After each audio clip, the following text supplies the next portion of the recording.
Hello and welcome everyone. ADV here, and I've got a treat for you today.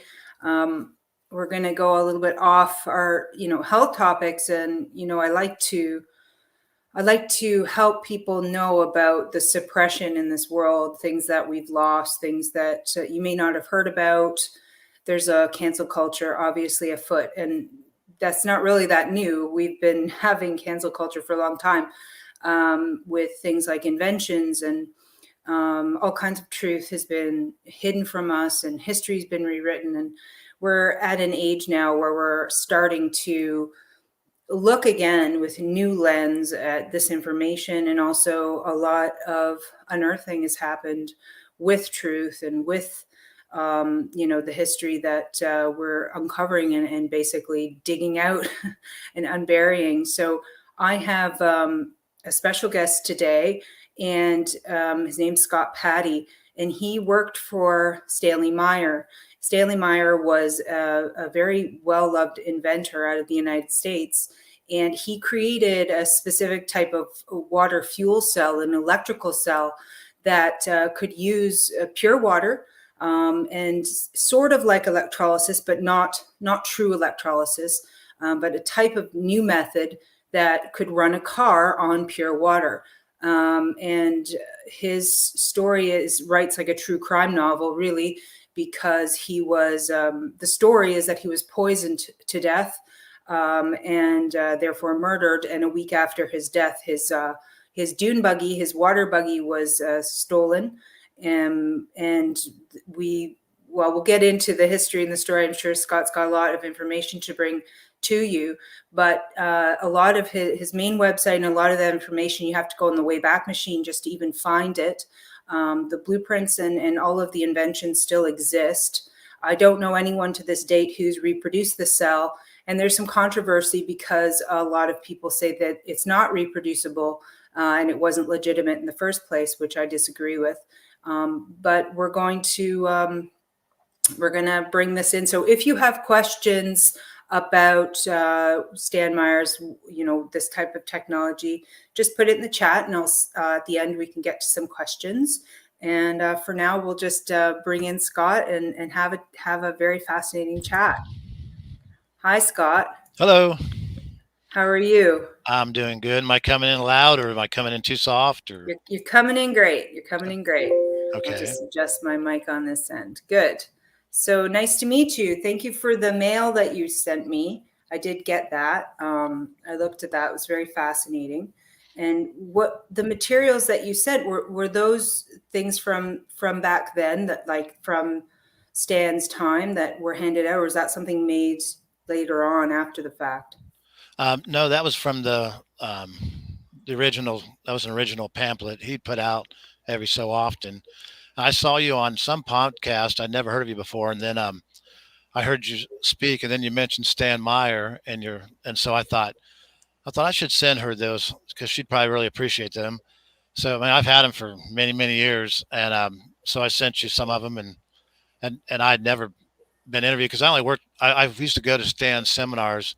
He would put on a seminar about once a month at Deer Creek State Park, and I was in my mid 20s, and I was just fascinated by him. And I would go anytime I could, about every single time, and got to know him. And there's some older gentleman that worked with him a lot, um, and after a while, he was starting to complain about he was getting so much correspondence from all over the world that he wasn't having time to work on the invention. So I was single at the time. I'm married. I got married later on. I had 3 kids, but at the time I was single, and so I said, put a roof over my mouth. I mean, a roof over my head and food in my mouth, and I'll come down and just help you do the mail and everything. So that's how I ended up working with him. I was fascinated with mechanics and things like that, but I didn't have any degree in engineering, or I just went to those water fuel cell um, seminars about once a month for many years. And so this was, I mean, from my knowledge, this dates back to like 1975. So what year was this when you started to learn about him and meet him? It was in I guess the early '90s, I think, because I didn't know him back in the '70s. He had told lots of stories about, you know, going over to the Mid East, and someone, him and his wife, the car that picked him up at the airport took off someplace, and anyways, he had all kinds of weird stories. But I didn't know him till later on when he was in Columbus, well, actually Grove City, outside of Columbus, Ohio, and Mm-hmm. he had a little 2-car garage and an apartment over the top of it that him and his wife stayed, and the lab was underneath. The dune buggy was on one side, and the computers and everything else is on the other side. That's why I kind of get a chuckle. These people think that he didn't have what he said he didn't have, because he worked on it for, I think, over 20 years, and with his kind of capabilities, who would live in a little bitty apartment over a garage for all those years and keep doing the same thing if it wasn't true? Mm-hmm. He would have taken his skills and gone on and done other things. So was he very eclectic in his way? I know he was a Christian. Was he very Yeah, down to earth personality? yeah. In fact, he used to always. That's why he has that. He was a Christian, and he had that Job um, icon on front of all his material, and it was basically God talking to Job and asking him if he considered the treasures of snow. And Stan always thought the treasures of snow was water, and Hmm. pulling the water apart into hydrogen and oxygen. I guess it's supposed to be reserved for the end of times or something. So yeah, he was a Christian. He had a great sense of humor. Um, he could be very serious too, though. I mean, when it was time to do something, and he could just focus his mind on it and just zoom in, and he was amazing like that. And he would take he could look at things in a real interesting way. Like if we look at a car, we think, okay, a device to get us from point A to point B. He would look at it like that, but he'd also look at it like an air pump, because it sucks air down the carburetor and puts out the exhaust. Generator. I mean, he can see all the systems and everything, and all the different ways they can be used outside of the way they're normally being used, which made him a really interesting man, really smart. And he had a twin brother, Steve, who probably don't even remember me. But Steve was working on some of the stuff with Stan too a lot. And is he still around? I don't know. I mean, I kind of I was real involved, just going to the seminars, and then I got involved for a few months working in the lab, and my job was to send off correspondence and mark it checked off, because he had a little bitty pamphlet like I sent you. He had a couple of those he'd come out with once in a while, and then he had a manual about a half-inch thick that he would send to people. It was like $30 in shipping, and then and I would check it off and send it to all over the world. And then sometimes he'd have me run in and pick up different parts that had been machined a certain way. So it's kind of like a gopher and a helper, you know.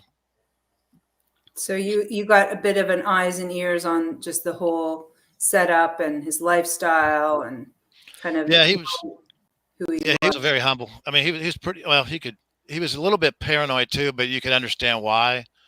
I remember Mm-hmm. one time I was there, and the IRS came in and tried to tell him he wasn't a research and development outfit, and he'd have to close him down. And so Stan knew he knew the IRS code, because he took the book and showed the guy, and and then the guy went through all these records, and we had to help Stan go through all these books, and we had one check that was missing, that the IRS guy was trying to say that, that what's going on here. And we hunted, we finally found it. I was the hero that day. I pulled it out of the paperwork, and there it was. And he's just like, oh, thank God, and then the IRS agent, they didn't close him down. They they gave him a little slap on the hand, said he couldn't take his dog off his taxes as a guard dog, and that was it. Hmm. And I never saw this part, but Stan said caught someone up there on the transformer sending spikes into his lab trying to mess with his computers, and he just had stories, and that's the only thing I was going to say today is anything I tell you is what Stan told me. There might be other people that differ with Stan's opinion, because I only heard Stan's side, But so if there's any questions about anything. Wow. So do you know how many years he was going through a lot of the sabotage and subversion and that sort of thing? Because I know they even try to do these things to me. They try to hack my servers, and they try to find any weak spot to get in. and even send you, like, they'll try the tax game. They'll try anything to trip you up or to get you to contract with them as well. Right. And because I learned about Stan and many of these, like, this has been going on for a long time, where when people come up with something that goes against big oil or any of the big banks or any of these robber barons, they send out their goons, right? So you know their subversion tactics after a while, and you fortify yourself. And it can make you paranoid, of course, and afraid for your life, obviously. The one advantage Stan did have is before he started the water fuel cell, he was very aware of the New World Order and the Illuminati and Trial Commission, and he was all up on that stuff.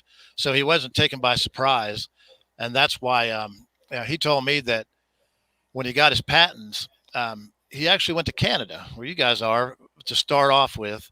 And then he said the PCT Treaty Act made it so he could get them there, but they're honored in all the other nations too. And he said he didn't go in and say, "Hey, I've got this device that'll pull water apart fast enough that you can put it on a car and run a car down the road," because he knew that the patent offices will shut you down for saying you have greater than one, or you're getting more energy out than you're putting it in, which isn't really. I mean, that's those rules of conservation of energy are true, but what Stan was doing was triggering energy that was already there. You know. So basically, it's kind of like I remember in our 8th grade science class, we could take a pan, do an electrolysis like you're talking about. We add a little salt to the water, and then we put our 2 electrodes in, and hydrogen would go to one and oxygen would go to the other. But Stan said that with his, he called it the hydrogen fracturing was a different one. He called it the, it's been a while, so I wrote it down. You know, he had electrical polarization process, which is basically electrolysis. But he said, but to produce enough hydrogen to run a car down the road, it would take a generator as big as the car. So if you couldn't do that. So he said he wanted to use voltage to perform work. Because for anybody out there that doesn't understand electricity too much, is it's the electrons flowing down the wire, the actual matter, that's flowing down the wire, and the voltage is just a shove behind it. It's pushing it. And so just like Stan said, when he turns the screen up on his computer, he's just up in the voltage. He's not up in the amperage. And so the voltage causes the little electrons to hit the plate, and you can see your TV brighter. And so he knew that voltage could do work just like water. If water's like the electrons, the actual elements, and you threw it against a block wall, it wouldn't do anything but wash down the wall. We take that same gallon of water, put a bunch of pressure behind it, and hit it in one spot, and you can blow a hole in that block wall. But so that's kind of what he was doing. Electricity was using that technique with high voltage. I think it was around 1,000 volts or more, clear down to milliamps as far as amperage. And then he would he's got a little questionnaire. I only had one of these, but he used to send these out to the seminars called, and it's just a bunch of questions people had. I have to put on my readers real quick, but this is does current blockage keep voltage constant? Yes, since electrons are not being consumed. So what he's saying is that when he pulls this water apart, he's using the voltage, but not the amps, just a little bit of the amps. But they've got a bunch of questions in here, but basically that's what he was doing. He was using the voltage, a pulse voltage. And then when he went to Canada to get the patents, he didn't tell him what he had. He just came in with an apparatus and said, "I have an apparatus under these frequencies. We'll do a voltage." He has the apparatus built, and he proves on an oscilloscope. And they go, "Okay, yeah, I guess you do." And that's the waveform that comes out. And so we'll give you the patent on it. And then he said he was about 75% done with it, doing the patents little bits at a time, so they couldn't figure out what he was doing. He said that when he hit about 75%, they caught on to what he was doing. And then, he said he went to governments. He went to our government, other governments. He went to the colleges. No one would have anything to do with it unless they could own it and control it. And he was bound, since he knew about the New World Order and all that, he was bound and determined to get it out to the little guy. And he said that with his apparatus, you could take any existing car, diesel, because he could adjust the burn rate down, from real high all the way down to diesel if you wanted to, and even lower. And he would just take non-combustible gases that come out the tailpipe, and he would recycle them back around and adjust the burn rate down or up to where he wanted it. But anyway, so he would do that, and he could. I think he said two guys that knew what they were doing in a half an hour to an hour could take anybody's car and retrofit it with his water fuel cell. And I think back then he thought they could probably put a sales tag on it of about $1,500. Wow.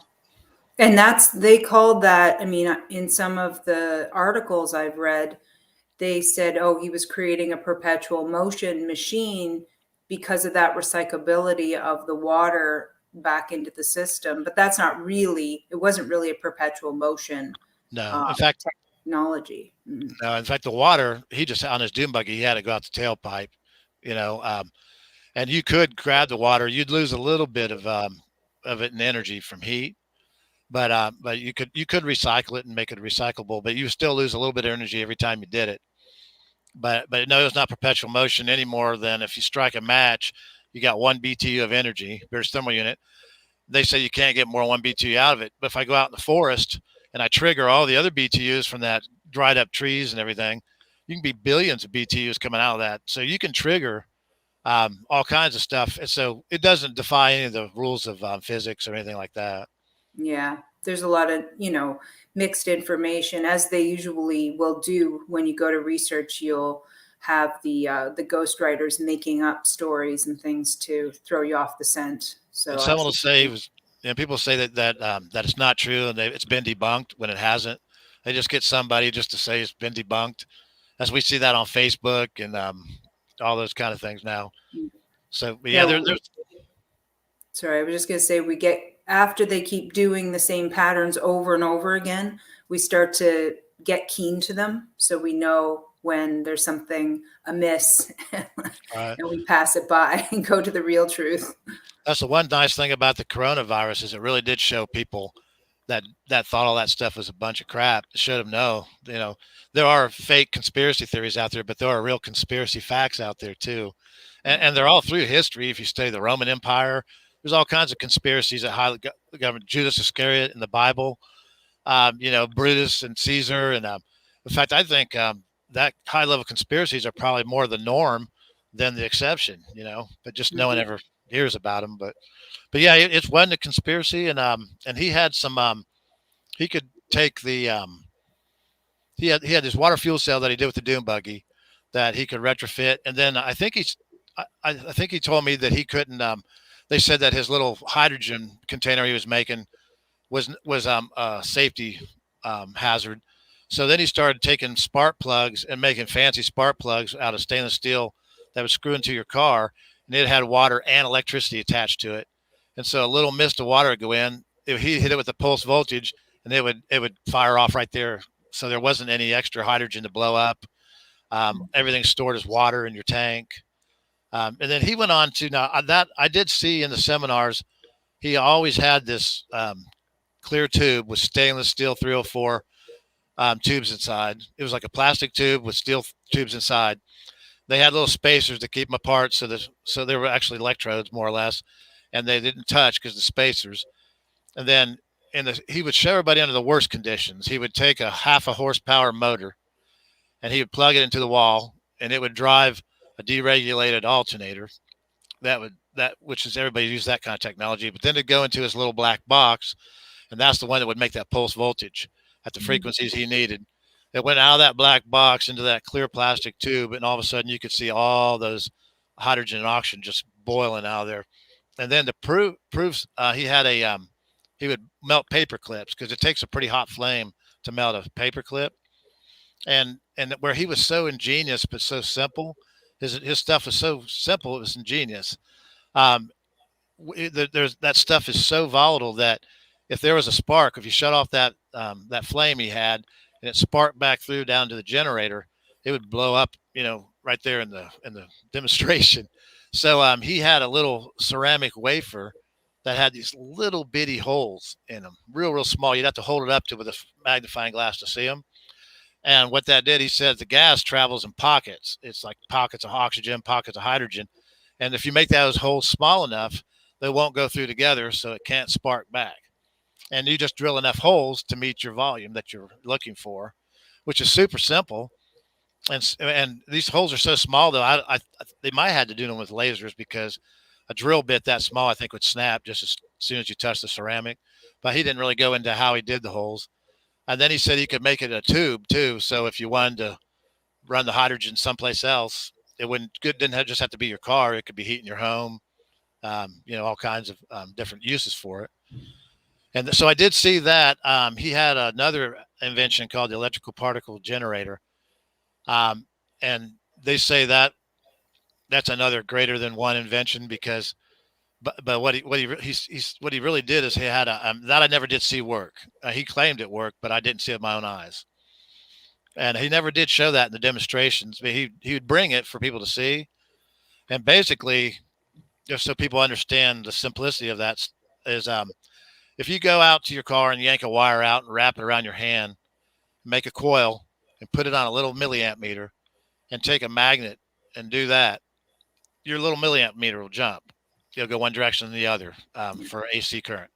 And so what Stan was doing is he had a magnetic gas. This thing was like copper tubing, and then it had all these copper wire coils all the way around it hooked up so it would give him three phase. And then he had a little electronic pump. And then he had I heard people in the seminars, because we had people like scientists and all kinds of very smart people come and check it out. And they would say, there's no such thing as a magnetic gas.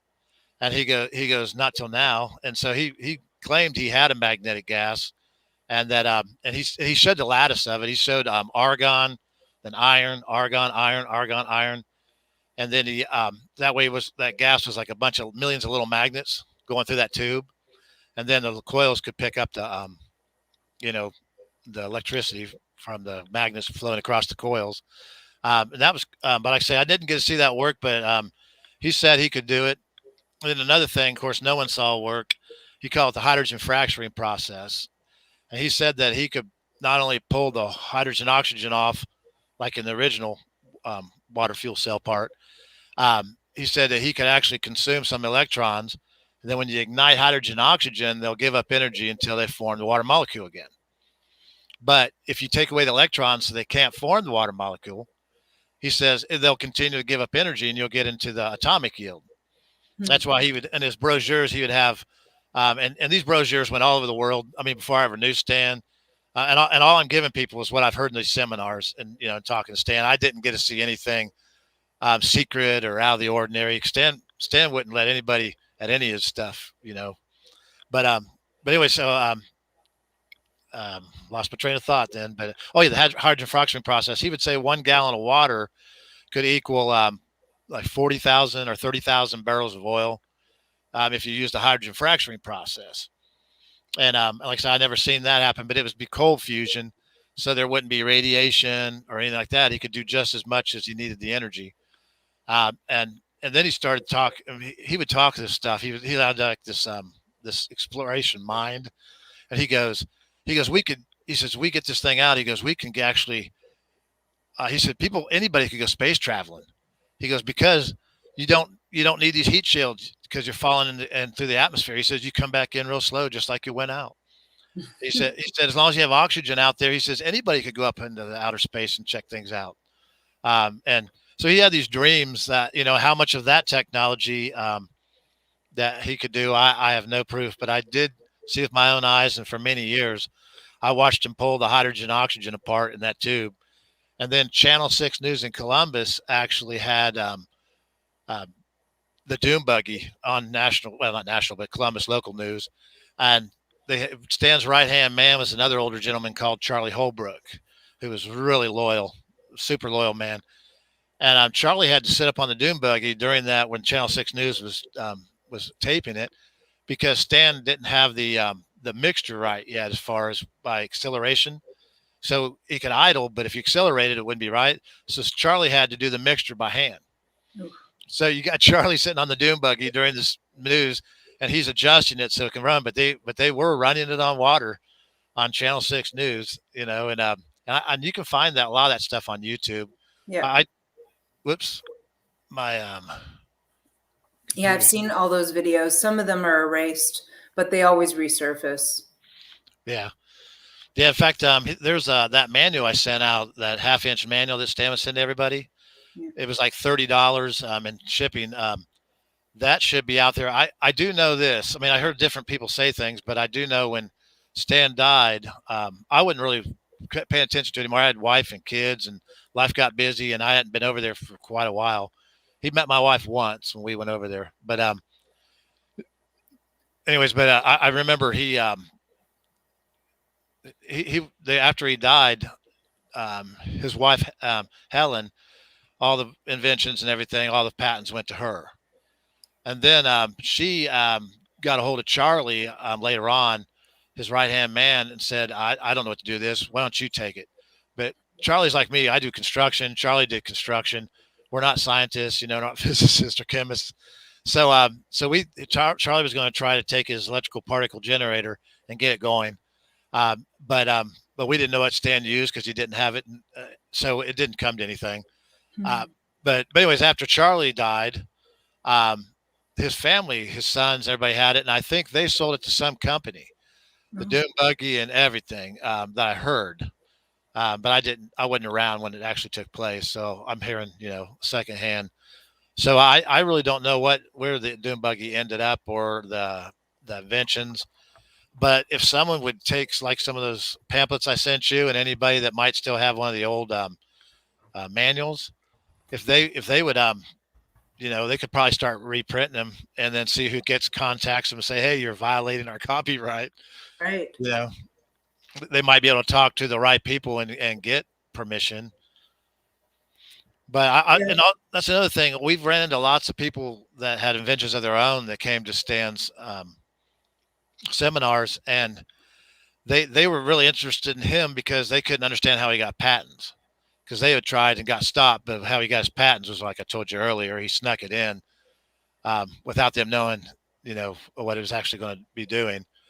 But there's lots of people that have come up with wonderful things that always get stopped. You can go back to, the Rife, and you can go back to Tesla. You can go to our days with with Tucker automobile. The big boy stopped him. DeLorean, they stopped him. So it's kind of, in fact, my advice to people, if you have something that's really fantastic, tell about 5 of your close friends and they have to tell 5 of their close friends, and just make money on the book. Because I don't know anybody that's actually gotten this kind of technology out for everybody to see. Have you heard of anybody that has? No, but it looks like there's a book, a hardcover book, Stanley Meyer's Patents and More, volumes 204. So there's 4 volumes by Daniel Donatelli. And it says this book contains a collection of Stanley Meyer's patents. And that was published in 2019. Okay. Now I did get to see, he had his patents all in this big safe area. And if you laid them on the floor, I bet that stack was 2.5 feet tall of just solid patents and all their. And he'd bring some of them to the seminars to show that he was legit. And he'd tell people, you can't get a patent on a device that doesn't work. You have to prove that your device works to even get a patent. So. Yeah, no, I don't know where it went from there, because, all I knew was when I started to, when I woke up and I learned all of these suppressed technologies, I was looking in the health field, obviously, because that's where I was headed. And I started learning about things like colloidal silver, and I started to make my own. Right. And then I met a man named Bruce McBurney, and was an inventor. And he knew all of Stan Meyer's stuff. And he was doing something a bit different with cars. He was doing an extra fuel cleanser so that it burnt way more efficient, like the existing gas burnt more efficiently. And you'd have to clean it out, because it would take all the impurities out of the gasoline and collect it inside the car. And then you just dump it like every couple of months or something like that. So your fuel consumption went way down, and you can still get all kinds of those things on the market now. But I went to his place, and he had all these gadgets, and he had like a molecular enhancer. So Dan Dial's molecular enhancer, for example. And I I bought his version of it off of him, and he was making all kinds of colloids, and he was reprinting books and selling books. We had a little publishing company going, including all Stan Meyer stuff. So he was right into it. And he died a couple years ago from heart attack. Well, he didn't take care of himself, and I know Stan. They say he didn't take care of himself. He was a little overweight, and he had hypertension and some heart issues or whatever. But from the testimony of his death, it seemed like an event, like a poisoning event, because he was with, I think, his brother and two other people at having a meal out at a restaurant. And he had been given for dessert this drink, some say cranberry juice or something. And he just took one sip and he stood up and said, "I've been poisoned." And he started freaking out and then dropped dead. And when they did the autopsy, they didn't find anything. Yeah, someone said the autopsy was they ruled it as a brain aneurysm, but I'm no doctor, but I always thought brain aneurysms were like immediate. You know, you could be sitting there talking, get a brain aneurysm, and you're dead. And Stan had time to run out of the restaurant, sit down at the curb, his brother to come out and talk with him. So, yeah, I mean, and he wouldn't let up. I mean, and he was a little overweight, but I remember when I was with him, and that just towards when he got older, he was in pretty good shape when he was younger. And when I was eating with him, he liked to go to vegetarian restaurants. He was on a little bit of a health kick sometimes, but yeah, I mean, and when I was around him, he always seemed full of energy. He always seemed usually in a good mood, and whatever we wanted to do, he got around, did it. You didn't see him grunting or anything like that. You know, he just going at it. And the whole time I knew him, I never knew him to be not feeling good or he always seemed full of energy and healthy and in a good mood. And so. I mean, do you know why that time, like, why would he be killed then? You know, like, what was there something he was really trying to push, or was there someone who he irritated? Like, was he pushing a government body, or was he trying to do anything at that time that was different? My guess is this. I know he started going to small engines because he couldn't get any of the big companies to work with him. But I think because he's got all these patents and he doesn't give up. The man just kept going for years and years and years, and more people were catching on, and so he wasn't quiet about telling people about the powers that be and all the technologies that's suppressed and the health technology that's being suppressed. And he was not shy about it at all. He gets a group of people, and I think they finally decided that this has been going on long enough. They've been doing all this little stuff to stop him because he never did get it out. So I just think he was just pecking on their door so long that they finally decided to do something about it. And maybe he did die of natural causes, but I suspect not. I really believe that they killed him. Yeah, well, I mean, there is a phenomenon whereby when you're having a health event like an aneurysm or a stroke or something, and if he was very paranoid, your immediate response is of fear, right? Because something's happening to you. So he could have just started saying that because he was having an event, like he was having, say it was an aneurysm, which we can't prove. Everything's speculation, of course. But what I'm saying is there is legitimately a phenomenon where your worst fear is there. And so that would be his baseline to say somebody else did it, right? Because also part of you wants to deny that it's happening. Like you'll see people in strokes and they're starting to do really weird things, or there are people in trauma, they'll try to be normal even though they're bleeding out and like try to put their boots on or something like that, right? So it could be that, but one thing we do know is that he was a targeted individual, and he wasn't respected for what he was doing. And it shows you a lot about this world when you have an invention that's so incredible and you're trying to get it out there and you're trying to get support, and instead of, oh, that's very fascinating, let's work with you, or let's help brainstorm this conundrum you're having with this part of the build or whatever. You don't get the support and the care and the interest and all of that, what you get is snarky, attacking, suppressive, judgmental, angry, crazy crap. And Right. that's really, to me, that was one of the revelations of this place, this world, that upset me, was that this is the response we get to brilliance, to genius, to something different, a different thought about something, you know?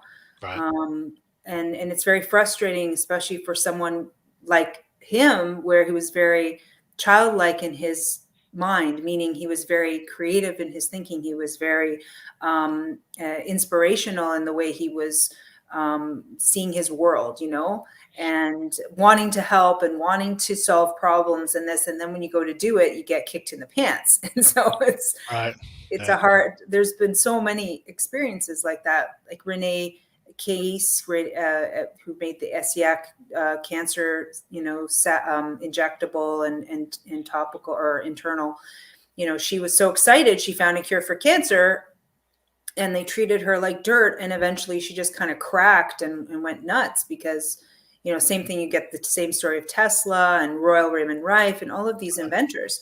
And it's sad that we don't protect people like that, because I think that should be part of our job as humans to, if we find people like that, to rail around them and support them and like make sure to protect them Yeah, from. people don't realize, as far as, if Stan would have gotten his invention out, when you use the hydrogen oxygen, you actually are purifying that water, because any stuff that's in it's going to stay in the container.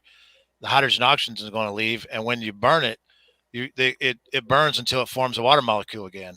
So you're making purified water. It's actually a water purifier on top of it.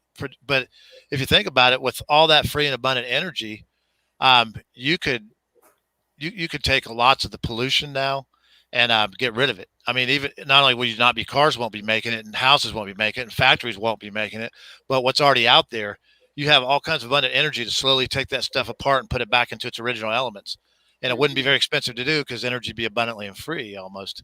So, so it would do that. It would make space exploration, if that other part of what he's saying was true, and it might be. But if it is, then that would make, people could travel in outer space with, with not too much trouble. Anyway, so yeah, it just boggles your mind. I mean, of course, I don't know about the hydrogen fracturing with the atomic yield and all that, because I've never seen it, so I'm not going to pretend like.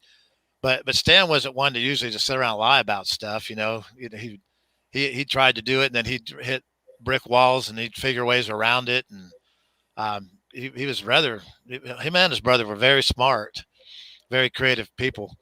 In fact, he had this didn't have anything to do with the water fuel cell, but he had a problem, like in your car. If you don't have huge wires going up to where your key is, because they run little bitty wires to your key, and it goes down there, pulls a plunger, and connects the big wires. Well, in electronics, the big wire electricity can sometimes get into the little stuff and fry it real easy. And so Stan could go down and get a little blue. It was a little blue box that he get from Radio Shack, and it would just, he put an LED right next to it, and it was kind of like a photo sensor in a way, but the LED would get brighter or dimmer. The little photo sensor right next to it could register that, and so he'd use the little bitty circuit to control the big circuit. And since it's an LED and a photo sensor, there was no way the electricity could get over into the other circuit, and it's like a dollar part. And so he had ways of just taking stuff that's already out there. In fact, he said that he goes, I made this in a way where we could go down to the hardware store and Radio Shack and get everything we need to convert a car to run on water. So he said, I wanted it to be that way, so we didn't have to have special parts from other countries that could block us or mess with us. And he said, even if our own country blocked us, he goes, everybody can go down to Radio Shack, and he says, and get the stuff they need in their hardware stores and make this thing. So that was pretty phenomenal too. I always thought was kind of fascinating. So, do you know if he knew about Brown's gas and that sort of, and like hydrogen splitting that way? I'm not familiar with that, so he might have been. Are you talking about where they take like wood and and they heat it, but they let the hydrogen come out of it. No, Brown's gas, like I have a few Brown's gas machines, and it's H2O2 essentially, Gotcha, or peroxide. make H2O2. It'll make actually three different gases, and it'll make plasma water. It'll make like a hyper electrified water. Okay. And you can use it like fuel. So you can actually, like, I have a welding kit with the machine, so I can weld with it if I want to make jewelry or Oh, something like that. that's pretty So cool. you can, yeah, so you can look up, Brown's gas, or any of the information about hydrogen gas or Brown's gas, and it'd be interesting. I know Stan would have been all over that. I don't know if it was even properly really out there, in his time. It might Um, not have been. I do know he used to say that everything that burns, anything, whether you got a plastic, a piece of wood, fuel, it don't matter. He said anything that burns. Now, like I say, I don't know if this is correct. This is what he told me. He said it's burning it's just the hydrogen is what you're burning. yeah. And then he also said the same thing about his electrical particle generator. He goes, there's only three elements for anybody out there that wants to try this stuff. He said there's only three elements that can be magnetized, to a degree. He says it's iron, nickel, and cobalt. And that he said that's because all the electrons in their atoms spin the same direction. All the other elements, they said they spin in different directions and cancel each other's magnetic fields out. But he said the iron, nickel, and cobalt, they all spin the same direction. And then he said that he goes, but like a nail, he says you take a nail, even though they spin the same direction, the one next to it, the iron atom next to that one, could be in it going in a different direction compared to that one. So that's why when you wrap an electrical wire around a nail, it lines a lot of those up, and then their magnetic fields are compounded, and you can make your nail a magnet. But he was saying Mhm. that the only elements that you can really do that with is iron, nickel, and cobalt. So Mhm. I never knew that, but it was just kind of, he just teaches you things like that. Yeah, there's a lot with the simple elements, and it makes sense too that the inventions are actually quite simplified once you get down to it. Yeah. You're using a hydroxyl group. Sorry, and I want to correct. Brown's gas formally is HHO, and you can make different engines even with that now. So I just put a link up that shows how to make. Basically to run a car on Brown's gas. So you can use, it's a similar idea. It's not Stan's invention. It's just a different method of using hydrogen. So you can use hydrogen in all these different ways to fuel a cell, to get the electricity off of the H plus ion, Okay. because it can attract back to the oxygen in different ways depending on your setup. And so that means there's multiple water cart inventions that we could technically have. Yep. I mean, that's how far along the There, tech is. And still to this day, of course, we don't. yeah. But I think a sea change is coming. Because if you see the government behaviors, the tyrannical measures, and the World Economic Forum takeover of everything. Klaus The Schwab or Yeah, yeah. I mean, if people can't see that our governments have been usurped and taken over by these people, so then I can't help you because you don't know what's going on. Right. Even Um, I'm 60, and I've looked out over all my life. If something happens in some country like India, you might hear about it, or maybe in the Middle East you hear about it. But this is the first time in my life that I watched every single country be told what they had to do, which let me know these people that are super rich and elite, they have over the years, at least my lifetime, have infiltrated more and more government officials in more and more countries, and I got to see exactly how far they are just by watching all these countries do exactly what they were told. And yeah, I saw on Brighteon 4 times different people, and I should have kept it but they named 4 leaders of some small countries that said they weren't doing the vaccines in their countries, and and they got killed. yeah, all 4 of them happened to die that year. I mean, I don't know if there's been a time in history where 4 leaders of all the countries put together have died in one year ever. You And know, the crazy thing is supposedly a pandemic. So These people are supposed to be dropping dead all over the place. We saw none of that other Right. than some theater. So I don't know. It's very difficult to watch these individuals just keep drinking the Kool-Aid for 2 years plus. And not only that, they were drinking the Kool-Aid all the way through, because here's the main event of their massive one world takeover, and they have no clue. Like, they're absolutely, I don't know where they're at. Honestly, it's a scary thought. Yeah, my dad kind of surprised me like that because my dad was a fighter pilot, and he flew in Vietnam, flew the F-4 in Vietnam, and so here's this man that has risked his life, went overseas so other countries didn't come underneath, communist slash socialism.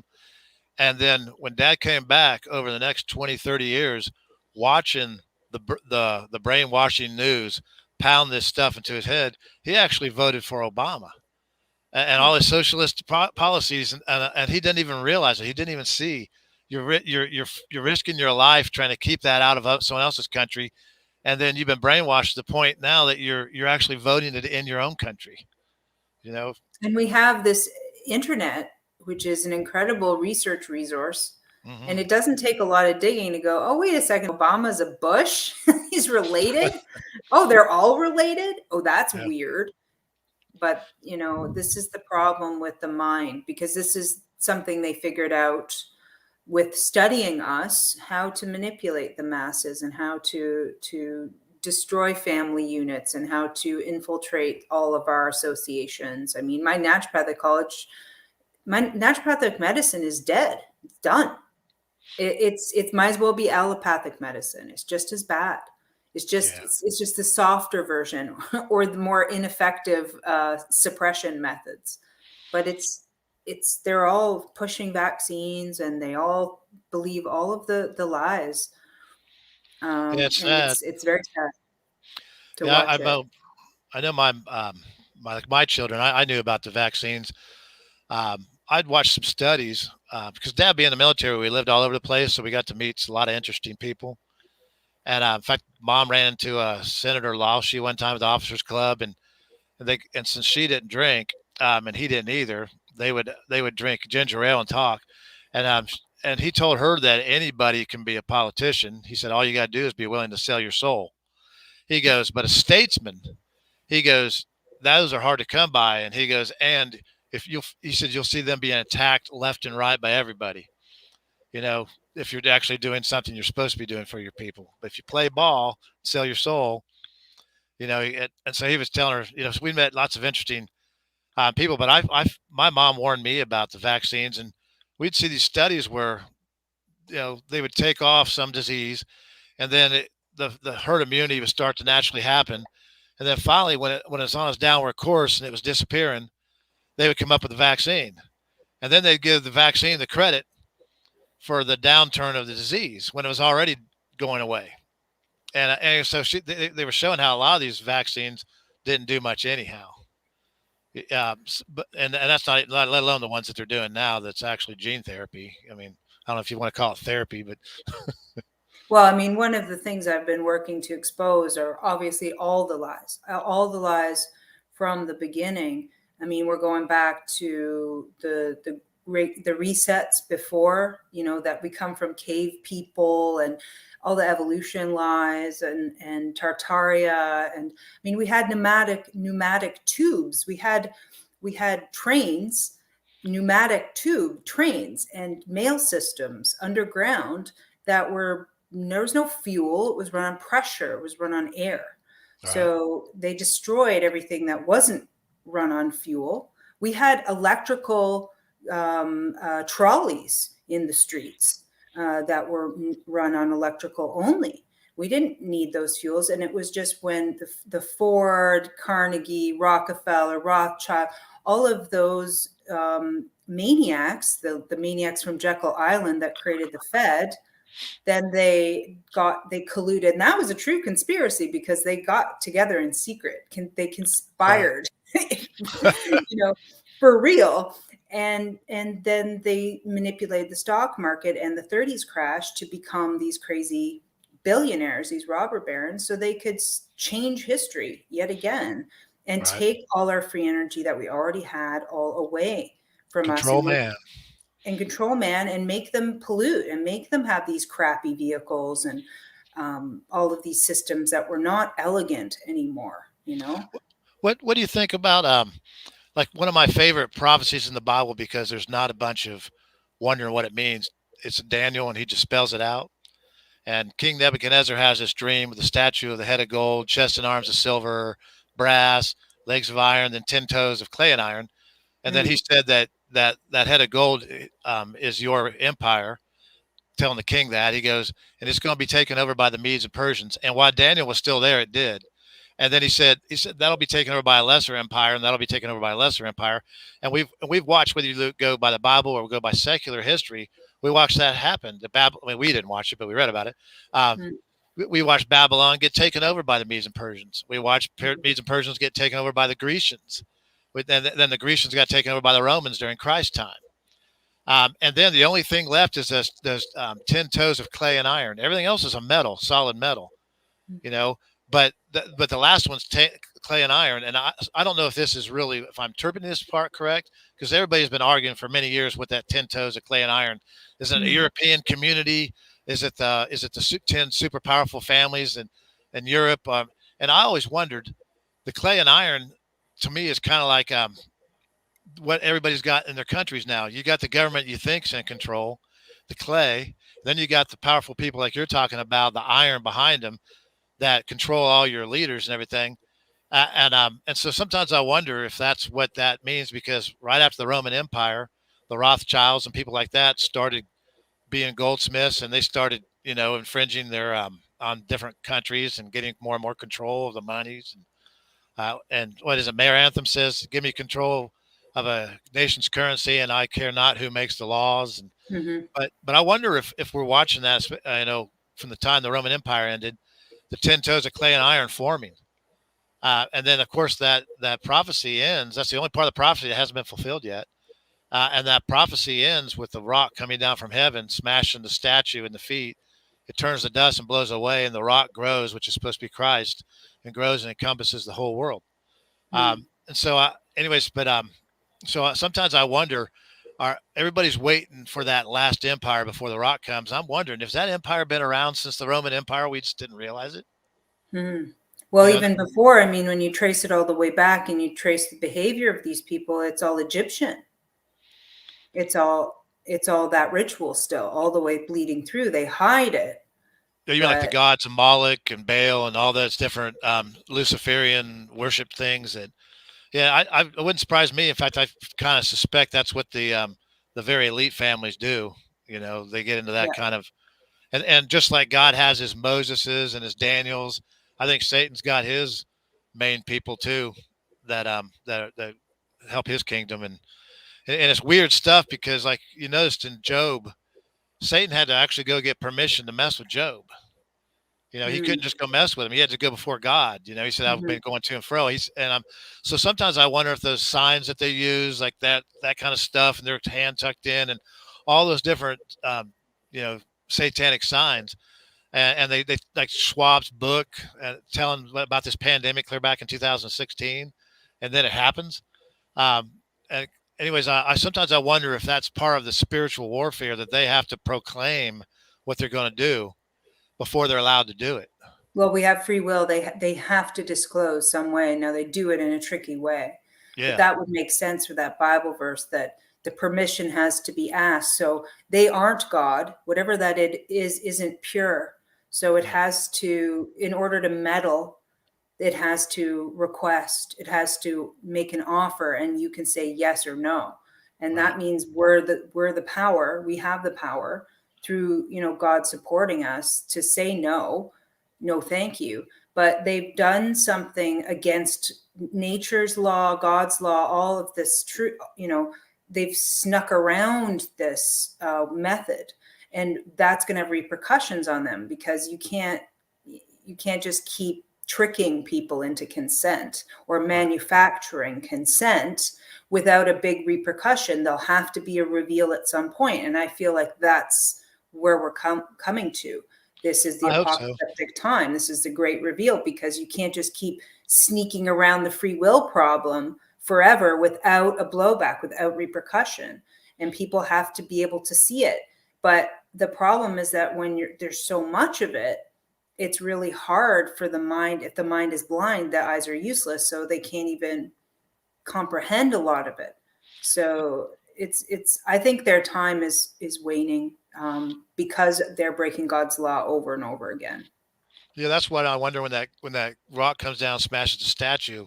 Is that actually Christ coming in a supernatural way, or is that the church already on the earth starting to do the things you're talking about, starting to Well, pull down the strongholds? I mean, you never know. yeah, because everything comes through your filter, right? So a lot of the ways you can read these things, there's multiple truths inside one sentence. For example, you could see it in all kinds of different layers. So George W. Carey, for example, he reads the Bible as a design blueprint for the body and how the body works, and also a design blueprint for energy, how energy works, how they used red mercury back in Tartaria to run the ether systems to get free energy from the ether, which of course they wrote out. They used Einstein the fraud to write out of the calculation so that people didn't even know we had this element of ether that was a source of electricity from our so-called air, right?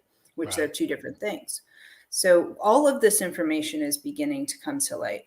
And what's interesting, if Stan, you'd said about outer space and stuff, but if Stan had read Genesis properly, he would have seen that God created the firmament, and he created the waters above and the waters below. There is no outer space. They made that up. NASA is one of the biggest hoax organizations that exists. They make CGI, they fake the moon landing. They're liars and con artists and thieves, and they suck billions of dollars from the people to make cartoons in their face, just like the virus cartoons. That's one of the things that I expose, is the virus hoax.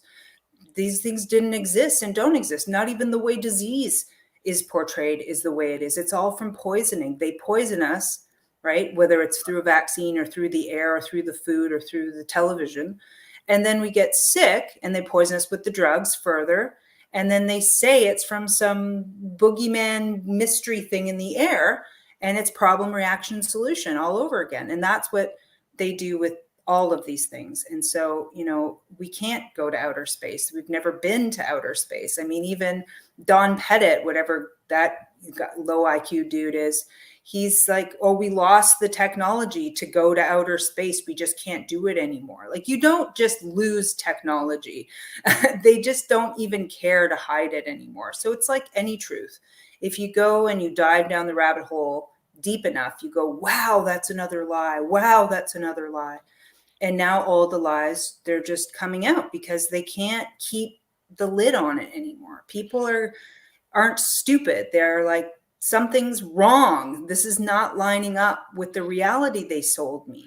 And Yeah, I don't want the dystopian nightmare. Thank you very much. even the things you see just through your normal living, like I remember when the AIDS first come out, they said they caught it from a monkey, and I'm thinking, just common sense. I'm thinking, are you trying to tell me that people have been living around these monkeys for thousands of years, eating them sometimes, hunting them, at least living amongst them for thousands of years, and all of a sudden the monkey gives man a disease at the same time the World Health Organization is over there giving vaccines? I mean, after a while, even if you're a little thick-headed, you begin to say this just doesn't make sense. No. But you watch these, if especially with TV and cell phones now, and they have the money to decide what movies you're going to watch, control the narrative. There's a few people that get past, but mostly kids see they might.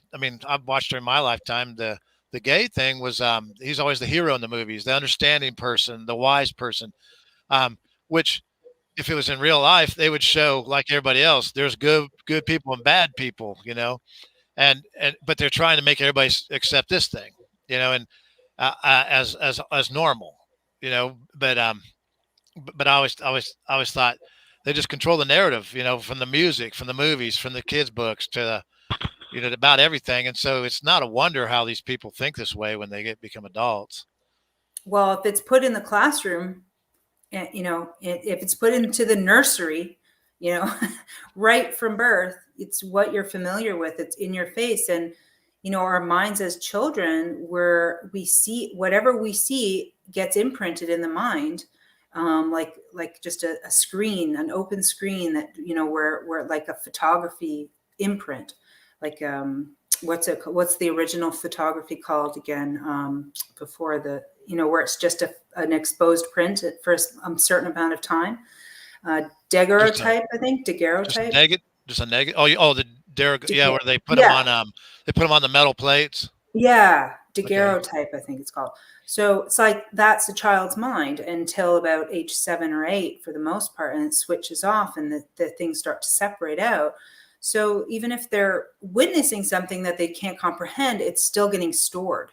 So they bank on the Jesuits said something like, give me a child till the age of 7 and I can make them believe whatever they want, and it's like that. They can entrain our children. And this is what they're doing again now, to entrain them into fear and to be afraid of other people, stay away from other people. Other people are dangerous. If you hug someone, you could kill them, or if they hug you, they could make you sick, and all of this propaganda.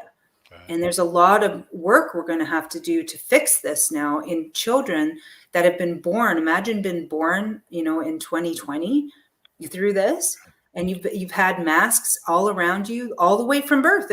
But that's normal. That's normal. How is that child? And first of all, that child's going to have speech issues and emotional facial recognition cue issues, all sorts of social problems.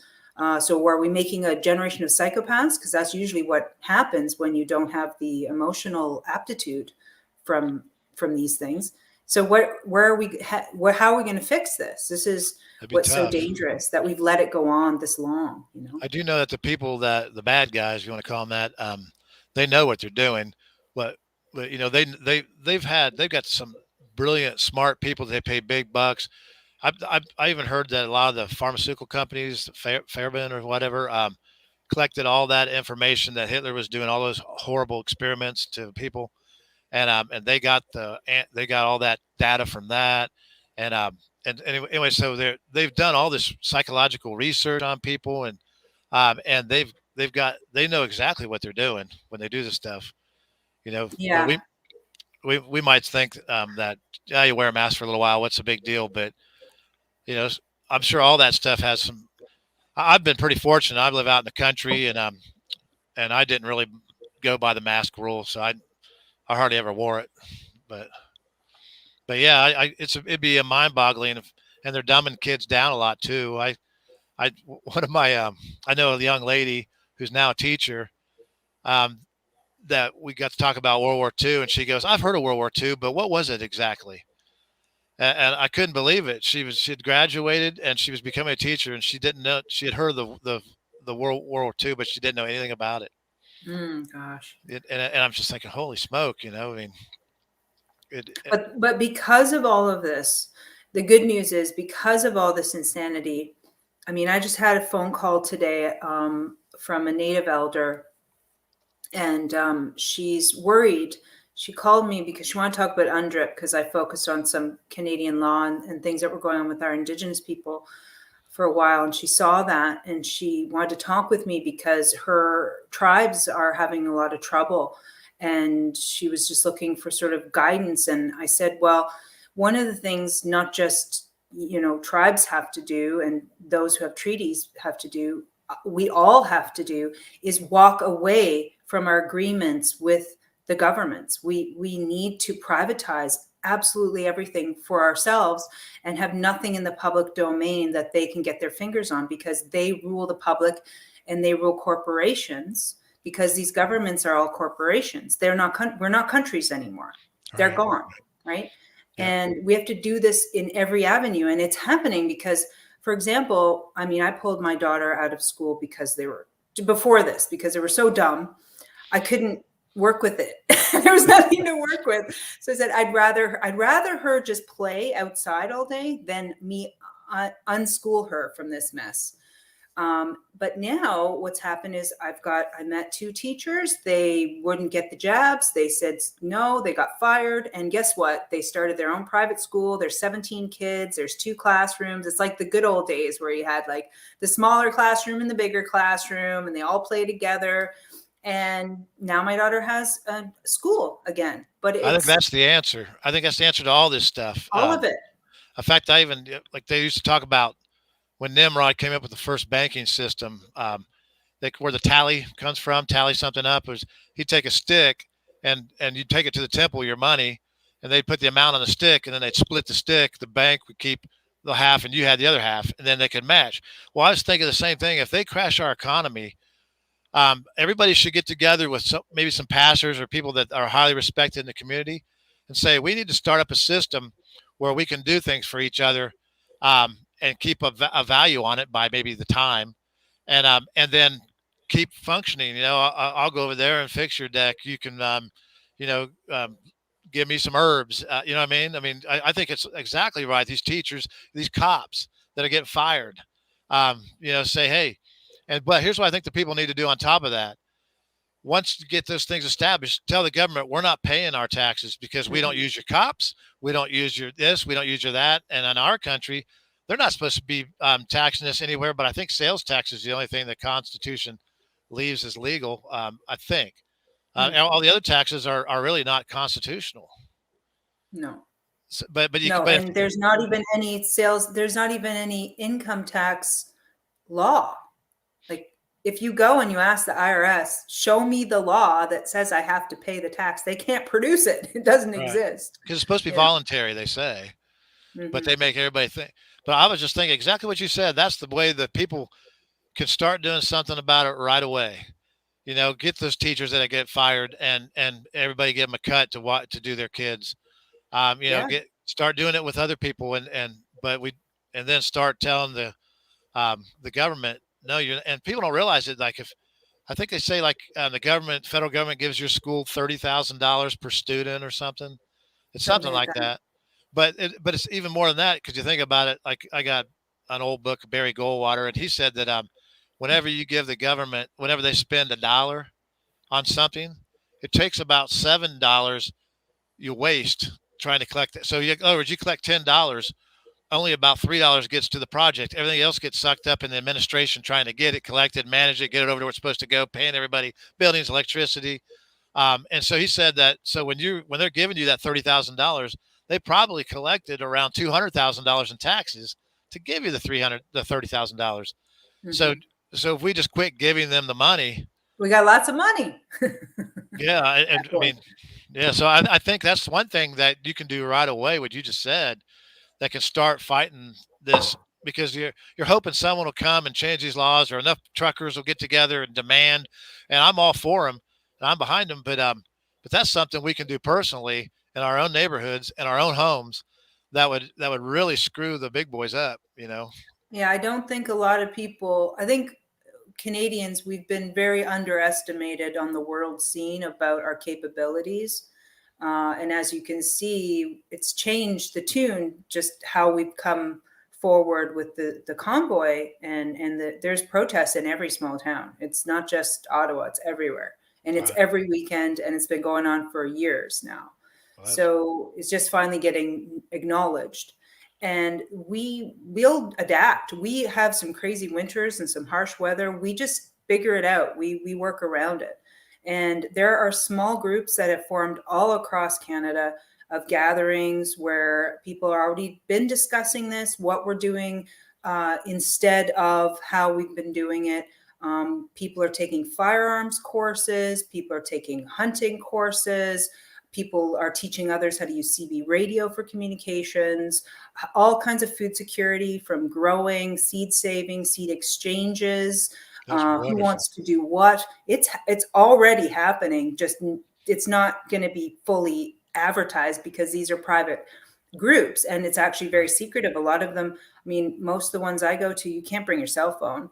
I have like a little shielded bag that I use for my phone. I can leave it in the car, but no tracking devices allowed, kind of thing, right? So it's happening, and we're we might have to barter, or learn barter systems again for the meanwhile. That's fine. You can always make your own currencies. We can either use it as a digital currency of our own, or we can use actual fiat style printed piece of paper. We can use monopoly paper if we want, whatever. But you can always invent your own way of money. I mean, they used seeds as currency in the past. There's been all sorts of ways.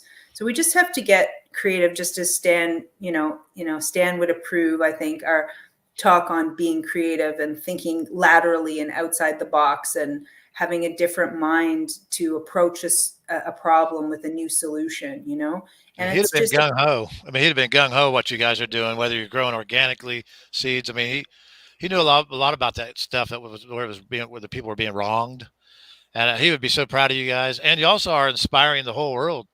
We got truckers now in this country that wants to start driving and protesting and I think it's so cool. And you might be right. Maybe I do know the people we're fighting.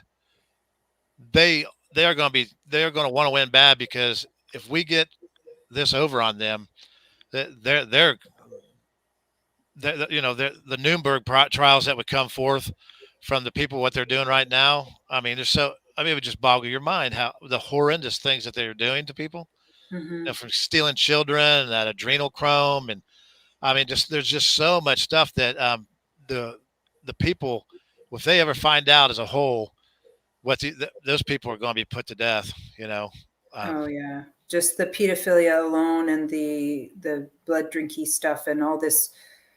I mean, yeah, they'd be done. You hurt kids like that, that's a bad position to find yourself in. So I was telling my cousin that, I said, those people that are sucked into that Luciferian type system, if they're actually filmed, part of their initiation is doing something like that, they know they have those people for life, because you never can come back from that. You can't ever go in front of your community and go, hey, I took some of your kids and I did that to them. Will you forgive me? It ain't going to happen. No. So I wonder if that's part of their initiation, to keep their people from ever going awry. Yeah, they usually do something that will to blackmail them. So they'll invite them to a nice big party, right? It looks fun. Oh, just do a little of this and a little of that. And then they find themselves either being sodomized or doing something really heinous. And they've got them on film, and then they take them aside and say, okay, this is what we found you doing. We won't let it out, but here's how it's going to go, and they go that way. So it's a sick cult. And I've heard too many dark stories about that stuff, and I feel sorry for all of them, who got pulled into that. But we're exposing it, and we're lighting ourselves up and putting on, God's armor now. And we're just going to keep purifying the energies. And one of the things I learned today was about alchemy. There's an alchemical vessel that has, so when you put the materials in and you burn it or add a chemical process to it, the lighter materials float to the top and the denser materials sink to the bottom. And when you look at the way that the chemistry happens, it's almost a model for the earth, like hell realms below, like the denser toxic materials that are putrid, and and then the lighter you go, and our realm is like all of the different gases or all of the different maybe raw materials interchanging with one another, like fire, water, these sorts of elements. And then you go higher and it gets more finer gases, and then to the heaven realms and this sort of thing. So think of it as a purification process. As the purer you get, the closer you get to heaven, the closer you get to God, and the lower, denser base energies, the more toxic you get, the more demonic you get, the more, congested you are and fester in that. And that's what these people are, to the point where I heard they even eat stool, like they or whatever they call it. they do this as a ritual. They make them eat it, you Well, know. it wouldn't surprise me because and all the other gross things that they come about is because if you look at how God says to live, everything that they do is the opposite. God says, he's Christ would stop and talk to the kids, even when the apostle says, no, no, this is too important. Christ is like, no, let me talk to the children. So Christ respected everybody, even little kids, and to love them and to nurture them. He said, better if you offend one of these to have a millstone run around tied to your neck and cast to the ocean, be better for you than to offend one of these little children. So Mhm. God places all these values, and the people that are part of those other kind of cults, they start doing the opposite of all that stuff. I mean, literally the opposite. I think they get their demonic power by how far they'll go the opposite direction of what God says to go. That's Mhm. just a guess. I mean, I don't know much about. All I knew is that the Bible said something about don't join secret societies. Because I had an uncle that wanted me to join the Masons, and I said I'm not allowed. He goes, "What do you mean you're not allowed?" I go, "The Bible says you're not, as a Christian, you're not supposed to join secret societies. Mhm. You're supposed to be doing your things up out front. You The know, open. yeah. Yeah. I mean, you have nothing to hide." And so, of course, I'm sure there's some exceptions, like if you're a Christian in Nazi Germany or a Jew, and you're going to have to hide then. But Well, just like we're being sort of forced to do things a little more quiet than we would normally. But I remember people saying to me, "Oh, aren't you afraid, of being going out and being exposed or be?"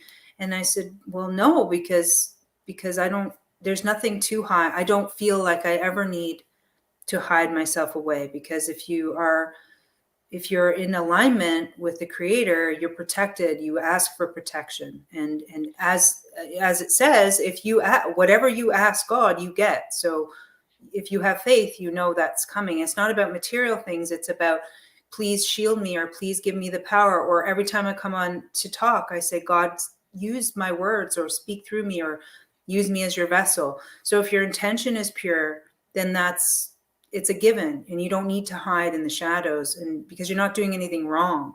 It's now, only people, that are doing something wrong that have to hide. I was thinking of the 12 apostles. They didn't. They went out, and even when they were told not to, they went ahead and preached the gospel. Um, and I mean, there came a time when they had to be martyred, but that was part of God's plan. But up until that time, He protected them and made sure that they could continue to do His work.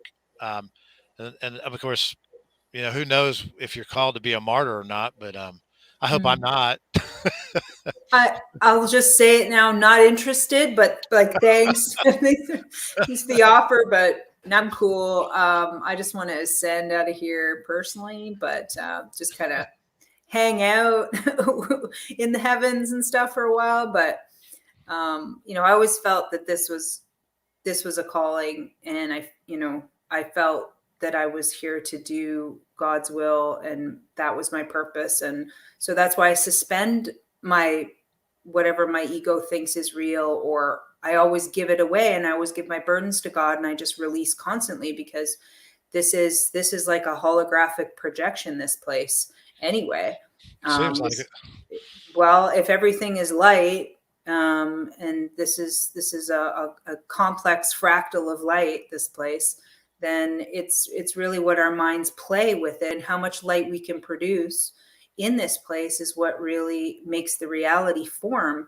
And that's from your higher self, or from your connected self to God. So, I think we're going to remember a lot that we've lost and forgotten, and I think things that we've invented in the past are going to be coming again forward. Because if people could just pick up Stan Meyer's work, for example, they're inventors right now, because there are a lot of very keen people. There's one in my group. I could see he's the inventor type, and I keep poking at him like, I think, hey, maybe you want to read about ether gathering, or did you hear, Right. what do you know about the water fuel cell, or this sort of stuff? And let's get our inventions back, and not for making money on the markets and selling to governments or anything like that, Right. but for us to do for It, ourselves. because they won't get it out anyhow but they could share it with people, you know. Yeah. Yeah. And if you don't tell everybody what you're doing, um, and like I say, give it to 5 friends. You're supposed to give it to 5 friends. You're supposed to give it to 5 friends. It can Hmm. spread that way. You're not going to get rich, but so what? If we can get there's like you say, there's lots of things. God had a whole different plan for us here before the Great Fall of man, and Yeah. there's a lot of neat things out there that I'd like to see come back and work out. And I encourage anybody that that wants to try this. That there's a lot of all I have is the pamphlets and stuff, but and I got to watch his demonstration all those years once a month, but I don't have anything that they can't get their hands on by going to the internet and getting copies of the pamphlets or the manual. I know I've seen that manual for sale, you know, Hmm. but people can try it. And there's other inventions too that people can keep doing, and but they just got, like you say, they just got, instead of trying to become famous or rich, Hmm. just share it with their fellow man. There was a gentleman out of, I don't know which country in Africa now, maybe someone knows. And I couldn't actually clarify the information, but it came to my feed a few times. And it was a man who invented like a television set and some other gadgets that ran on themselves, that were, you didn't have to plug them in. Huh. They were of their own energy. So I guess they had an electrical cycler or something in it to keep itself running, probably pulling maybe ether. I didn't get a chance to look at the invention, but I saw that some people may have seen that sort of running around. This is more recent, but we're That's getting there. yeah, that's We're, kind of like Stan trying to encourage people to think in a more free, open, like outside the box. mm-hmm, Stan would bring up the fact that a magnet on a refrigerator is performing work. mm-hmm, Otherwise, it would fall off. Even a rock, he says that rock has atoms that have electrons going around them. Even something that's dead has electrons. So, and he goes, scientists have argued for years where that energy is coming from. And Stan goes, I think it's coming directly from the throne of God. mm, When God spoke yeah. into existence. That was Well, his take on it. Well, that's the word. The word of God is the cymatic. So you have the frequency, the sun energy or the frequency energy coming in, the matter and the pater. So you have the pattern, which is the pater, which is the father, coming from the sun, right? That's Yeah. the pattern, mixed with the mater or the matter, the female, the energy of the sort, so sand and all of the elements. So the word of God affects the elements. So that's the cymatic. You've seen the sound coming to sand on a stereo speaker, right? And then you play the different frequencies and it makes a pattern. So it says that it's the word, God spoke, the speaking, and that's what made form, that's what created form. And so it makes sense from understanding that frequency, and sound and matter intersect like that and create their patterning. So You there's made so much to unpack. Yeah. you made me think. I should leave your audience with this too. Is of course, if anybody went to these demonstrations, they'd have seen this too. I'm not giving anything out any new, but with the reason like the difference in stands and electrolysis is electrolysis uses amps, all that energy, where stands is more pressure, just a little bit of amps. And people would go, but that's a dead short. Whenever you have a dead short, all the amps start flying through there. How do you get to have a dead short with no amps? He had what he called resonant charging chokes or something like that. And all they were, this is for people that want to try this stuff. All I saw was a picture on these brochures, but as the electricity comes down the wire, he'd run it into a coil. It would become, the wire would become a coil, then go straight again, then become a coil. And he said, as the current ran through there, when it's just a single wire, it runs really, real fast. But he said, but when it gets to the coil, it creates a magnetic field that locks down on itself, and then slows it down. And so I don't know how many coils he used in series, but anybody wants to try this kind of stuff, that's how he got his. And he also had a pulse, on it. So if they try pulsing and they try charging chokes, they might be able to come up with the little black box where they could use just a little bit of amps, a lot of voltage under a dead short condition. And people might be able to come up with it on their own, because he said you could build it from Radio Shack in your hardware Right. store. I think the one important thing to keep in mind too is that coiling. Any invention I've seen really powerful but simple understands the principles of the spiral and the coiling. You know, I've seen so many different inventions, and the ones that seem to work always have a coiling or spiraling involved somehow to hone the energy, to make the proper magnetic fields, or to guide something. Like Victor Right. Schauberger figured out that all water wants to coil naturally. And when he wanted to stop erosion on the sides of the banks of the river, he put boulders inside the river that would allow for the natural coiling of the water to move through the current, therefore stopping the erosion on the sides. Huh. And very elegant, simple solutions, right? Is that And the I, same? Is that the same guy that did study with it was a German guy, I think, but he did study with water and streams and fish, where he would show you how even in when the water's flowing real rapidly, the yes, fish can just sit there real easy. yep, But when they want to, they can go, wherever they want to go real fast. There yep, was something about that.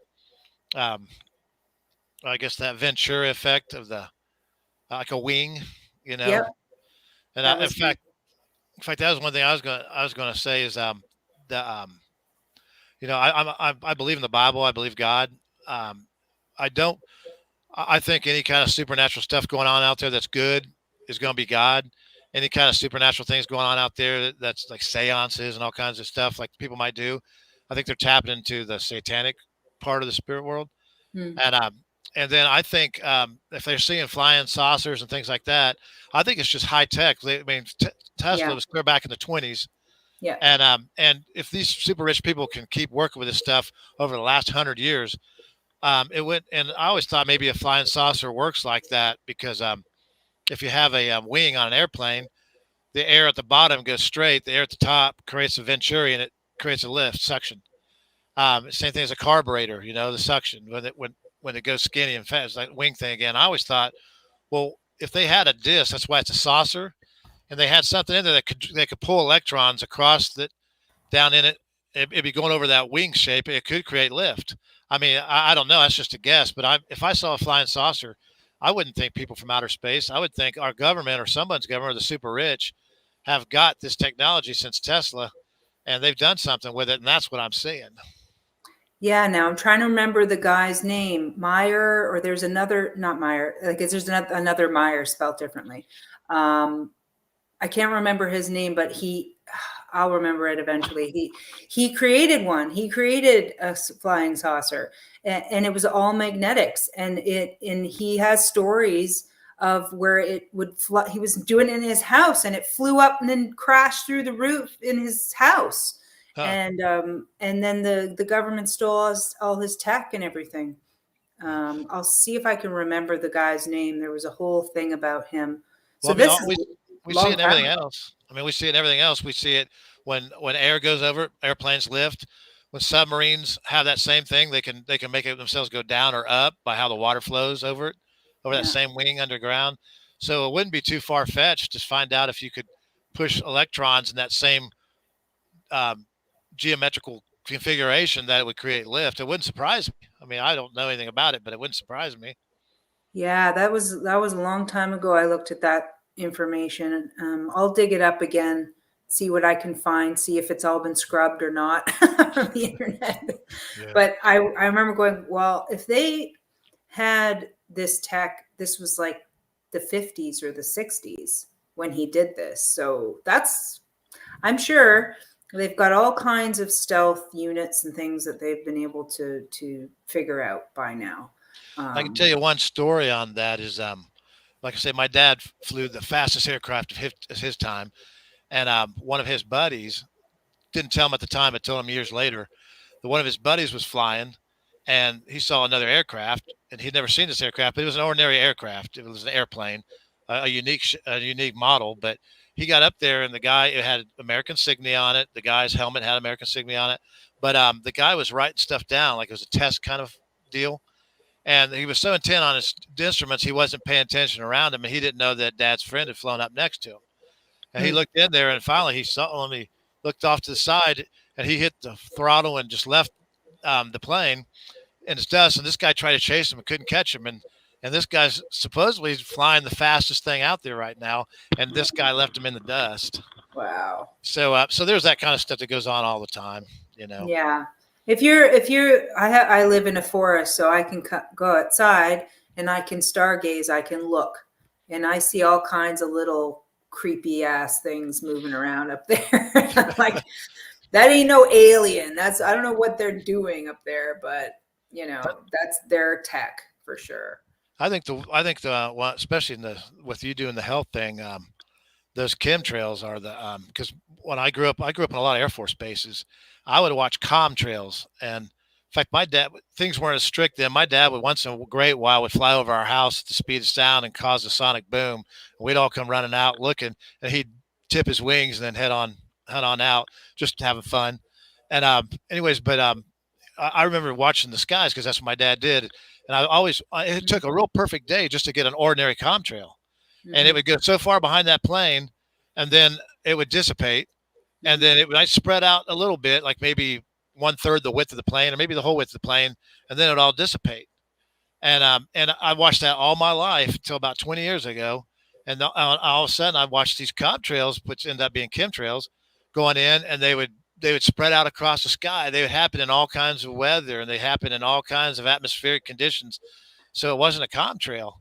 And that's another thing with Trump. I was hoping when Trump got in that we would not see those anymore. But they came in all the time like normal.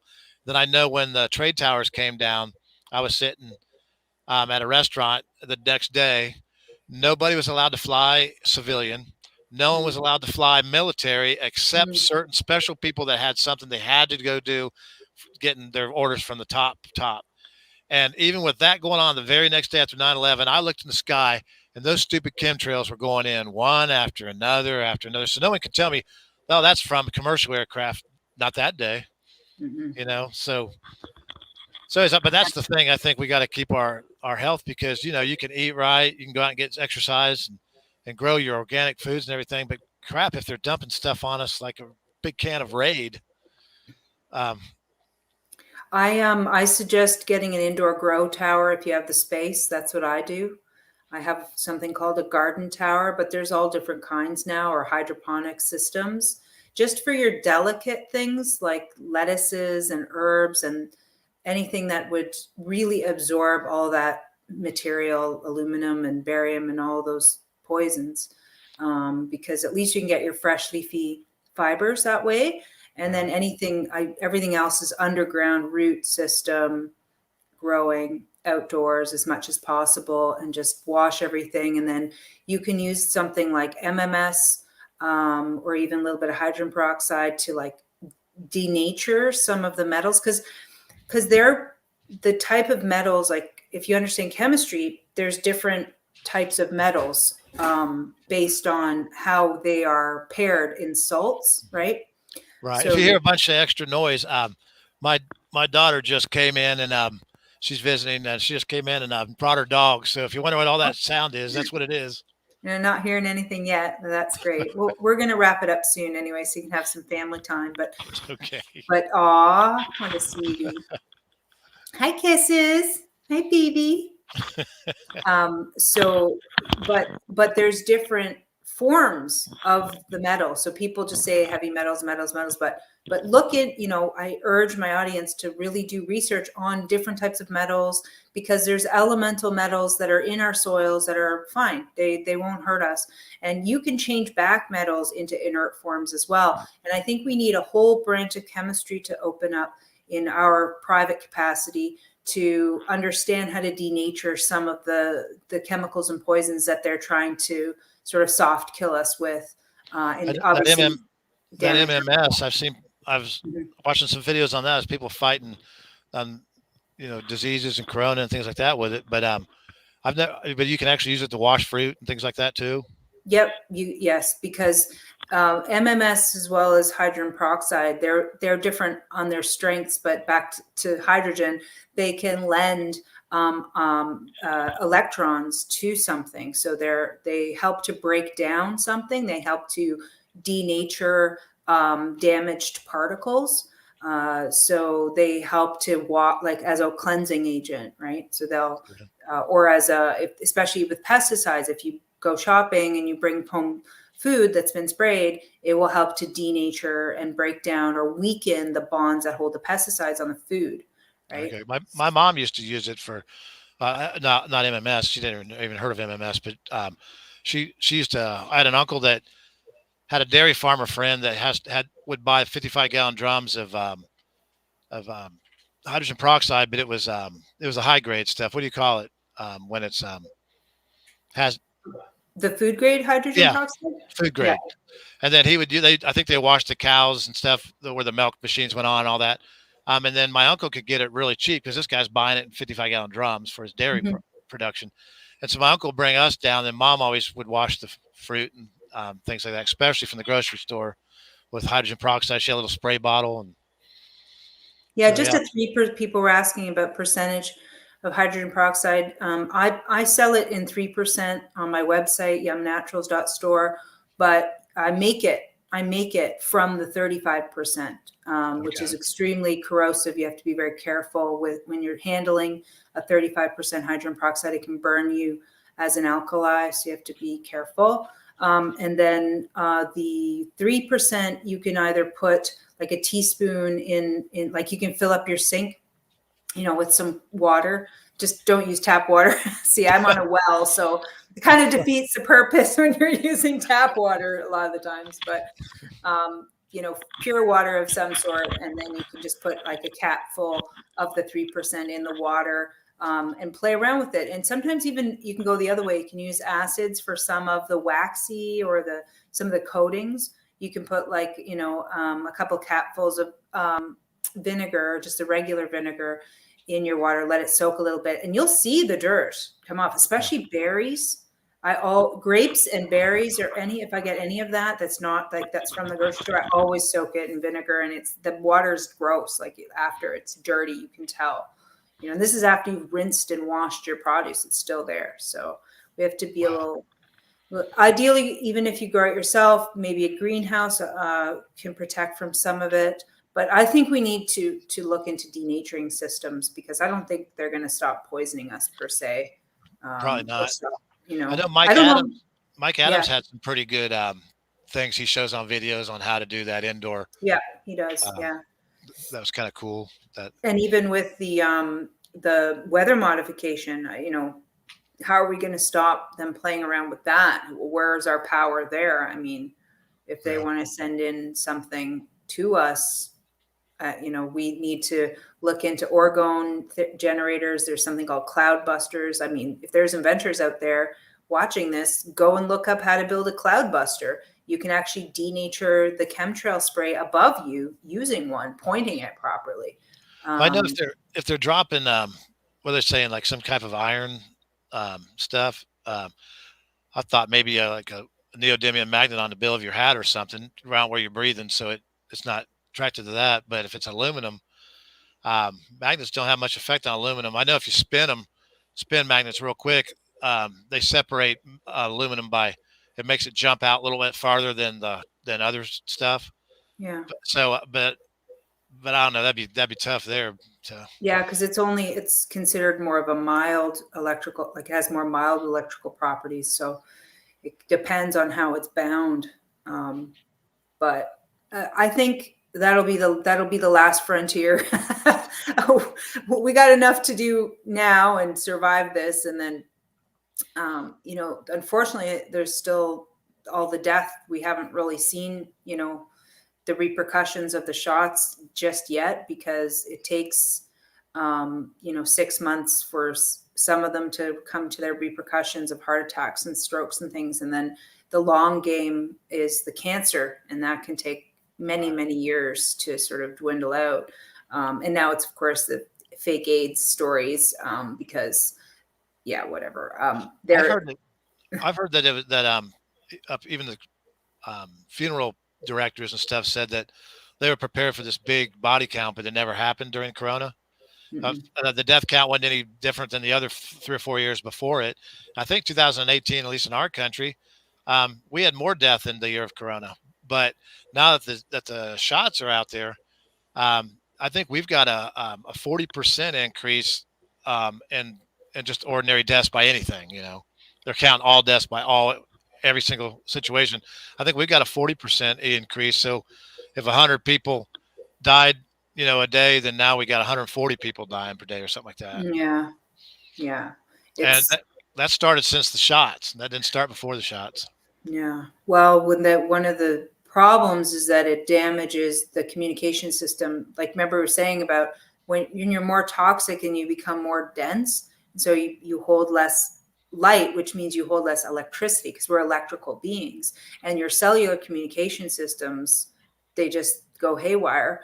And so you can't tag your wastes properly because there's no real immune system. They made up that term to sell us the vaccines and the drugs and stuff, but really all of the particles that are involved are to identify, tag, like bag and tag, like just let's get it out of here. And they may have to modify what they look like to grab in the correct way, because this is all chemistry, and it has to break it down so it doesn't make something more volatile than it was, in its whole form. And so all of these different ways in which it can be denatured and removed from the body takes resources and of course energy. And so the more there is, everything fails. So basically that's what AIDS is. It's a failure of the system to actually communicate about waste removal.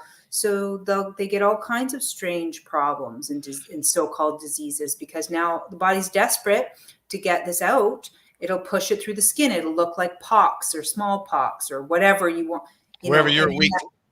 Wherever you're weak, yes. Yeah. And so it will fail in all those different areas, and and so these people either going to have to be really aware of this fact and be detoxing constantly all the time actively, or they're going to eventually fade away, because if you can't detox, you're done. Do you think that my mom also had this foot thing that you put your feet in with some kind of solution? Mm-hmm. And I do know when they were done, it supposedly pulled metals out of the body, and that was the coloring in the water. But I always wondered if you could measure the metals in your blood or your skin or something, and then do that for every day for a week or a month, and then measure it again and get some kind of idea, or is it really pulling that many metals out? If so, how much? Yeah. That'd be kind of, because that's not too hard to do. You could be at a computer, let that thing be sucking the metals out of your body. And it does make sense that electrically, because that's an ionizing situation, that it could do that. It could technically pull things out, but we don't know because they haven't done the proper studies that I've seen anyway. And also, it's easy to fool the way that you can make rust out of anything, right? Like you could make. So just because you have an electrode there doesn't mean that it's the feet. Like your pH reaction of the feet to the water could be what's creating the responses too. So you have to but people aren't going to be invested in real science. Real science is dead. It's only industry science or technology science that, or scientism. There's no actual innocent science, or very little independent innocent science being done, going, let's investigate this properly and let's do this properly to see if it really works properly, and so that would be something on the list of the many things we're going to have to do science for. Yeah, because that lets you know if you're making progress. I do know one of my favorite health guys is Paul Bragg. If you ever heard of, and he did all his own research himself by going places, studied with the hundreds of people, went to the different islands and seeing what these people with perfect skin and perfect health. And I remember that he said that when he was a kid, he had MS or something, TB or MS, and he got sicker and sicker. They finally sent him to an institute up in the Swiss Alps, or I think it was Switzerland, and they put him on fasting with spring mountain water, and then they put him on fresh organic fruits and vegetables, then back on fasting for a week, and back on. It took him a year, but he got rid of that disease, and he came back and started educating all America on health and fasting. But he said that he was actually fasting 1 day a week and 5 days straight at the beginning of each season, so 4 times a year. And then he always ate real careful, fresh organic fruits and vegetables. He didn't eat too many meats, very little. And he said about his 4th year into that, he was out on a boat and like a canoe or something, and his bowels hurt so much he didn't even know if he could get back in. And he said he got back in. He says he stumbled to the toilet. He sat down the toilet, and when he looked in the toilet, he said there was almost a half, I think it was a quarter or half a cup of mercury. His fasting over those years had gone deeper and deeper and deeper into the tissues till finally he was so clean it was going after the metals. Uh, Wow. and he said after that, he said he had pretty good health at that time. Anyhow, he said after that he felt like Superman. You That's a know, good point to remember, that if you keep your physical hygiene, and I mean internal hygiene, clean, proper, then you're not at risk of the spraying and whatever. It's a problem, but you can keep on top of it. We can be proactive. We can overcome it, you know? yeah, You just have to become more disciplined and more diligent about your practices and your habits. and kind of Um, monitor yourself how you feel. Kind of monitor it. mhm. Maybe if you're not, because I like the taste of coffee, but I don't drink much coffee because I don't know if I'm feeling better because I get the caffeine or if I'm feeling better because I'm doing something right. So so I try to stay away from Pepsis and things like that. Not that I won't have one once in a while, I will, but I get a better idea of what's going on in my body when I don't have any kind of stimulants to Mhm. fool me. And it was interesting because Dr. Bragg was the one who, I remember reading one of his books when I was just, I think, first year naturopathic college. And he was talking, I'm pretty sure it was him. He was talking about the dangers of drinking well water and inorganic, like not proper, like rock, like drinking the wrong type of minerals. And that every time he would see someone come to his office with arthritis, he asked them the type of water they were drinking. And most of them were drinking just unfiltered well water, heavy water, causing arthritis. And he said the simple correction was to change the water into pure water, distilled water, and clear out the residue, and it would heal the condition. So I Yeah, remember people that. people give him a hard time from the distilled water thing because they say it leaches these minerals out of your, all kind of stuff. He goes, if you're eating No, the proper foods with the proper minerals, you'll get the minerals you need. He that's goes, right. and the distilled water will make sure you don't get a bunch of stuff you don't need. And it won't Uh, flush anything bound. It'll only flush things that are loose. And you, So the things in your bones and the things in your teeth and the things that are necessary for your life are bound already. The distilled water can't wash them away. So it's just a myth. And Mercola was to blame for that, for propagating really, that distilled water myth. I'm still really mad at him for that. I got to admire Paul Bragg because how many people that at 14 they get a debilitating disease like MS and they're surfing at 96 and drown. Amazing. I think he drowned to death because it was Yeah. the riptide was too rough. The kids told him don't go out. But if you could be surfing at 96, I say the guy's got something to say about health. If you had That's MS when you're a incredible. teenager and you're surfing at 96, And 9 times out of 10, your MS diagnosis is a mercury poisoning diagnosis. You have to look at the mercury levels in MS because it's usually because a problem. he said when he was young and they were giving him all kinds of drugs that there I guess there was a lot of mercury in him. That's where it all came from all the Mhm. drugs he took till he finally went the natural way. Had to go to Switzerland to do it, but to learn about it.